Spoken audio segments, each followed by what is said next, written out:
August 25 యోగ్యమైన అలవాటు.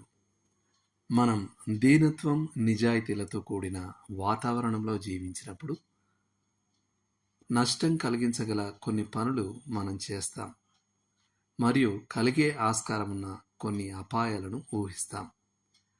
దీనత్వం, నిజాయితీ ఫలితంగా క్షమిస్తే తప్ప మనం మన సంబంధాలను బాగు చేయలేం, బలంగా చేయలేం.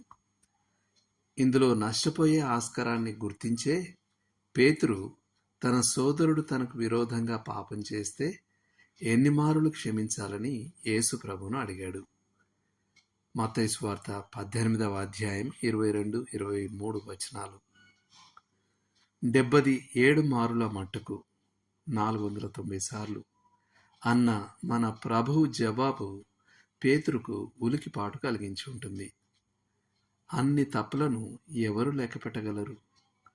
కానీ యేసు చెప్తున్నది సరిగ్గా అదే విషయాన్ని. తప్పుల లెక్క రాసి పెట్టుకోదు ప్రేమ. కొరింథీయులకు రాసిన మొదటి పత్రిక 13వ అధ్యాయం 5వ వచనం. ఓ సోదరుణ్ణి అన్నిసార్లు క్షమించి ఉంటే ఆ సరికి మనకు క్షమించడం అలవాటై ఉంటాం.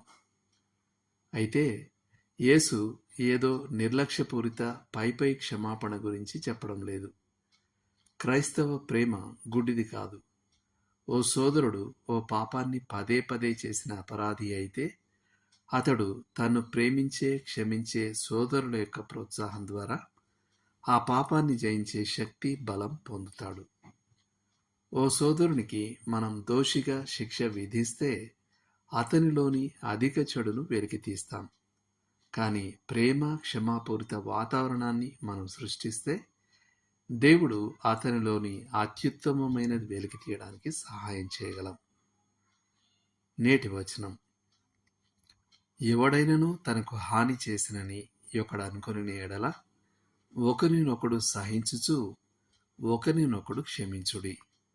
ప్రభు మిమ్మును క్షమించిన లాగున మీరును క్షమించుడి. కొలసీలకు రాసిన పత్రిక 3వ అధ్యాయం 13వ వచనం. ఇవి కూడా చదవండి.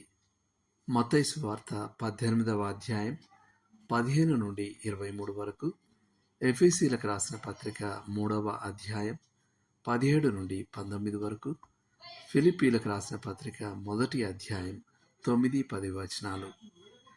చేయాల్సిన పని. నేడు 2 జాబితాలు తయారు చేయండి.